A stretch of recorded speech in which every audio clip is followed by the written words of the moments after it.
नमस्कार, साधना न्यूज मध्य प्रदेश में आप सभी का स्वागत है। समाज में एक नायक होता है और नायक का दायित्व और सही रास्तों पर उसे ले जाए और जो समस्याएं हैं उन्हें आम जनता के खत्म करे, और ये काम एक कलेक्टर बखूबी कर सकते हैं। इस वक्त कलेक्टर ऋषभ गुप्ता जी मौजूद हैं। आइए ऋषभ जी से बात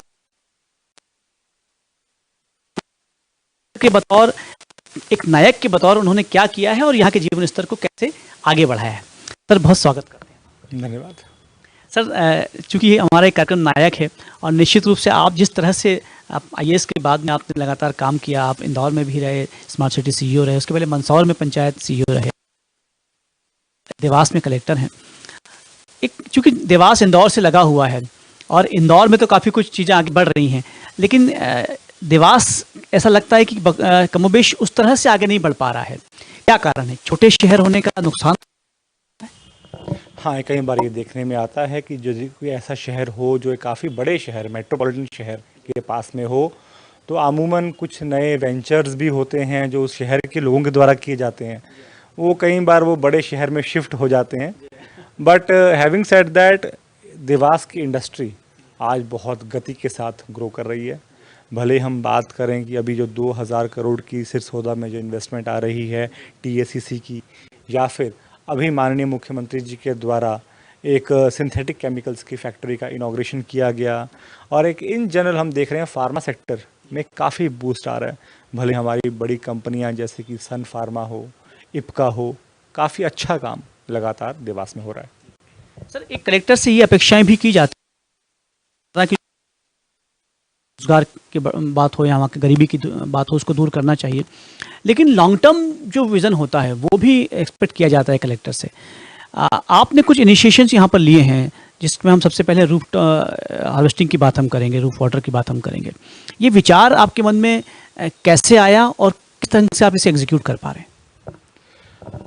एक बहुत गंभीर समस्या है ये हमारे सामने कि जो हमारा वाटर लेवल है वो लगातार गिर रहा है। देवास ज़िले के ऐसे बहुत से गांव हैं जहां आज की तारीख में 1000 फीट बोर करने के बाद भी हमको पानी प्राप्त नहीं मिल रहा है। हम बहुत ज़्यादा डिपेंडेंट हैं नदियों पर, हमारे इवन पेयजल के लिए, हमारे इरिगेशन के लिए। लेकिन चूंकि हम देखते हैं मध्य प्रदेश की जो नदियां हैं ये ग्लेशियर फेड ना होकर ये बारिश से और ग्राउंड वाटर से ही फीड होती हैं।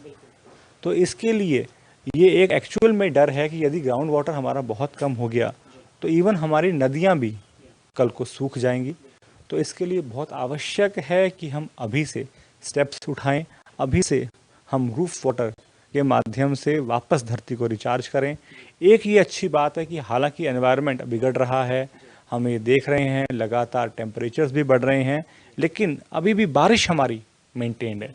लगभग 40 इंच की बारिश आज भी हमारी हो रही है। तो यदि समय रहते हमने इस बारिश को कंजर्व कर लिया, अपने ग्राउंड वाटर को कंजर्व कर लिया, तो हम अपने भविष्य को बचा पाएंगे। इसी सोच के साथ ये अमृत संचय अभियान की शुरुआत यहाँ पर की गई थी। इस अभियान में लक्ष्य रखा गया था कि लगभग 100 करोड़ लीटर पानी हम रूफ वाटर हार्वेस्टिंग के माध्यम से बचाएंगे। शुरुआत में इंडस्ट्रीज़ के साथ में, प्राइवेट स्कूल्स के साथ में, मार्केट एसोसिएशंस के साथ में इसकी शुरुआत की गई। उन सभी में रूफ वाटर हार्वेस्टिंग किया गया। हमारे जो सरकारी कार्यालय हैं उन सब के साथ शुरुआत की गई, उन सभी बिल्डिंग्स में कंपलसरी किया गया रूफ वाटर हार्वेस्टिंग। तो जब हमने इन सब में किया तो लगभग अच्छा रिजल्ट आया। देवास की जनता बहुत पॉजिटिव है। 100 करोड़ लीटर पानी हमने वहाँ पर तत्काल सेव किया। उसके बाद ये मुहिम आगे बढ़ी और उसके बाद हमने इंडिविजुअल हाउस होल्ड्स के साथ भी संपर्क करना शुरुआत किया, और अगेन लोगों का रिस्पांस बहुत अच्छा आया। तो पिछले 2.5 से 3 महीने के जो एफर्ट्स हैं उसकी वजह से अभी हम लगभग 220 करोड़ लीटर पानी ऑलरेडी सेव कर चुके हैं, जो हर साल सेव कर पाएंगे इन हार्वेस्टिंग स्ट्रक्चर्स के माध्यम से। और अभी लक्ष्य काफ़ी बड़ा है। जो टोटल पोटेंशियल है देवास शहर का और उसके आसपास का लगभग 1000 करोड़ लीटर पानी का है। तो लक्ष्य इसलिए लेकर चल रहे हैं कि ये पूरा पोटेंशियल टैप किया जाए, और इतना पानी यदि हम अपने ग्राउंड वाटर में डाल देंगे तो यकीनन जितने भी हमारे बोर हैं जो हमारे फरवरी के माह में सूख जाते हैं वो सभी बारहमासी हो जाएंगे और हमको नदियों पर डिपेंडेंट होना कम हो जाएंगे हम।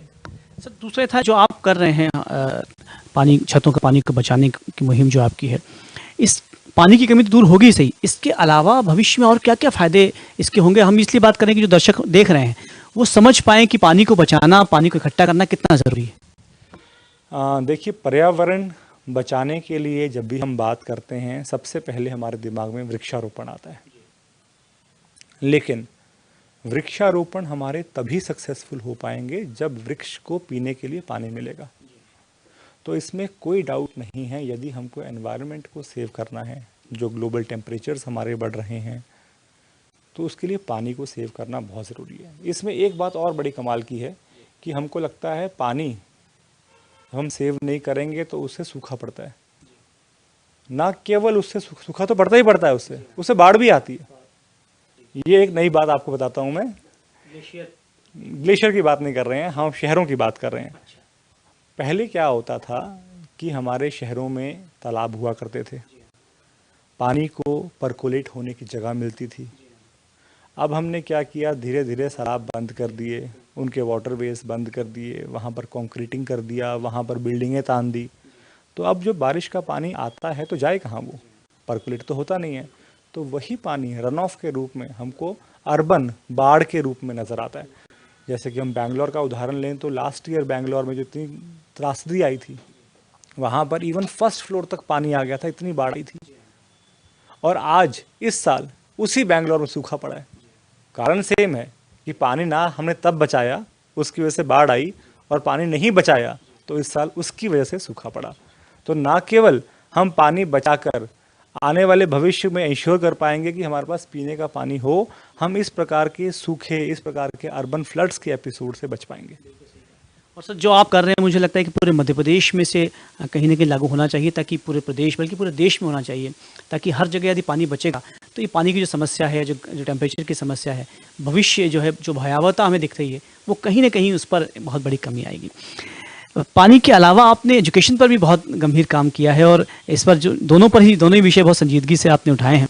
एजुकेशन में आप क्या कर रहे हैं और क्या सफलताएं प्राप्त हुई हैं? एजुकेशन के संदर्भ में यदि बात करें तो कुछ एक बिंदुओं पे हमको लगा था कि लैक हो रहा है। जैसे कि मेरी खुद की बिटिया पढ़ती है नर्सरी में, तो सबसे खुश वो तभी होती है जब वो बताती है कि हमने आज स्कूल में ऑडियो वीडियो के माध्यम से क्या सीखा। वो बड़े खुशियों के बताती है कि किस प्रकार से अल्फ़ाबेट्स का वीडियो देखा उन्होंने, और ऐसे में बच्चों को याद भी रहता है। तो इसी सोच के साथ एक मेरा स्कूल स्मार्ट स्कूल अभियान की शुरुआत की गई थी। इसका उद्देश्य यही था कि प्रत्येक हमारे प्राइमरी और प्रत्येक हमारे मिडिल स्कूल में इस प्रकार से audio visual classrooms, smart classrooms जिन्हें कहा जाता है, उनकी शुरुआत की जाए। तो लास्ट ईयर फरवरी में इसकी शुरुआत की गई थी। देवास में अच्छी बात यह है कि किसी भी अभियान की शुरुआत करना काफ़ी आसान है। यहाँ पर इंडस्ट्रीज़ का बहुत अच्छा सहयोग मिलता है, और इन जनरल मालवा की जनता बहुत पॉजिटिव है।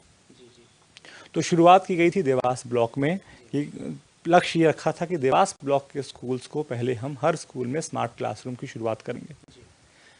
लेकिन धीरे धीरे ये अभियान बड़ा होता गया, काफ़ी लोगों का सहयोग मिला, काफ़ी व्यवसायियों का सहयोग इसमें प्राप्त हुआ, एनजीओज़ का सहयोग प्राप्त हुआ, हमारी बैंक नोट प्रेस का सहयोग प्राप्त हुआ। तो लगभग 1.5 साल लगा इसमें, लेकिन 1.5 साल में आज हमको बताते हुए हर्ष है कि सभी 1650 स्कूल्स, जितने भी हमारे प्राइमरी मिडिल स्कूल हैं, सभी में हमारे स्मार्ट क्लासरूम्स हैं। और उन सभी में एक करिकुलम भी ऐसा बनाया गया है कि प्रत्येक क्लास के लिए, प्रत्येक विषय के लिए और प्रत्येक पाठ के लिए कौन से 4 से 5 ऐसे वीडियो बच्चों को दिखाए जाएंगे जिससे बच्चों को वो पाठ कंठस्थ हो जाए और हमेशा के लिए याद रहे। इस पर भी हमारे डाइट के द्वारा काम किया गया है। साथ में सुरक्षा के लिए इन स्मार्ट क्लासरूम्स में पंचायतों की हेल्प से डबल लॉक लगाए गए हैं। उन कमरों पर तरपालें बिछाई गई हैं ताकि कोई पानी का वहाँ पर इशू ना आए। और बहुत सारे टीचर्स ने जहाँ पर वोल्टेज फ्लक्चुएशन के इश्यूज थे, स्वयं पैसा इकट्ठा करके उन्होंने वोल्टेज के स्टेबलाइजर्स भी लगाए हैं ताकि हमारे जो स्मार्ट क्लासरूम्स हैं वो निरंतर चलते रहें। तो ये काफ़ी अच्छा अभियान साबित हुआ। शिप्रा शुद्धिकरण के लिए भी आपने एक इनिशिएशन किया है, ये आज किस स्थिति में है और क्या ये लगातार चलता रहेगा? यदि हम शिप्रा शुद्धिकरण की बात करें तो माननीय मुख्यमंत्री जी की भी ये परिकल्पना है कि आने वाला जो 2028 का सिंहस्थ है, वहाँ पर ना केवल हमारे माननीय संत जन डुबकी लगाएं, पानी का आचमन करें। तो इसके लिए बहुत आवश्यक हो जाता है कि ना केवल शिप्रा में बहाव रहे, साथ में शिप्रा में शुद्ध पानी भी रहे। इसी सोच के साथ में शिप्रा शुद्धिकरण अभियान की शुरुआत देवास जिले में की गई थी, जहां एक और इंडस्ट्रीज़ के साथ बात करके उनके किसी प्रकार के एफ्लुएंट्स को पानी में ना मिलने दिया जाए, इस पर पोल्यूशन कंट्रोल बोर्ड के साथ में रेवेन्यू डिपार्टमेंट के साथ लगातार कार्रवाइयाँ चल रही हैं। साथ में पंचायती राज डिपार्टमेंट के साथ में और रेवेन्यू डिपार्टमेंट के साथ मिलकर ये प्रयास कर रहे हैं कि शिप्रा और उसके जो संयोजक नाले हैं, जिनके माध्यम से शिप्रा में पानी आता है, वहाँ पर आसपास अतिक्रमण ना रहे किसी प्रकार का। हम प्रयास कर रहे हैं वहाँ पर वृक्षारोपण इतना सघन कर दिया जाए कि उसके दोनों ओर ऐसी पट्टी बन जाए जहाँ पर हमारे लगातार ग्रीनरी रहे, जिससे ना केवल हमारा पानी शुद्ध होगा बट साथ में शिप्रा का प्रवाह भी प्रयास करेंगे कि मेंटेन हो सके साल भर। देवास को अगले 5 सालों में आप कहाँ देखते हैं? क्योंकि जैसे मैंने कहा था कि इंदौर से लगा हुआ शहर है और बरगद के नीचे जो है वो छोटे पौधे पनप नहीं पाते हैं। देवास की क्या अपेक्षाएं हैं लोगों की, क्या क्या सोचते हैं, और वो आप 5 साल बाद एक कलेक्टर के रूप में देवास को कहाँ देखते हैं? हालांकि ये बात सच है कि बरगद के नीचे पनप नहीं पाते हैं, लेकिन जो अभी हम डेवलपमेंट के मॉडल देख रहे हैं, हम दिल्ली की बात करें, दिल्ली एनसीआर की बात करें, तो दिल्ली के अलावा नोएडा, गुड़गांव भी बहुत अच्छे रूप में निकल के सामने आए हैं।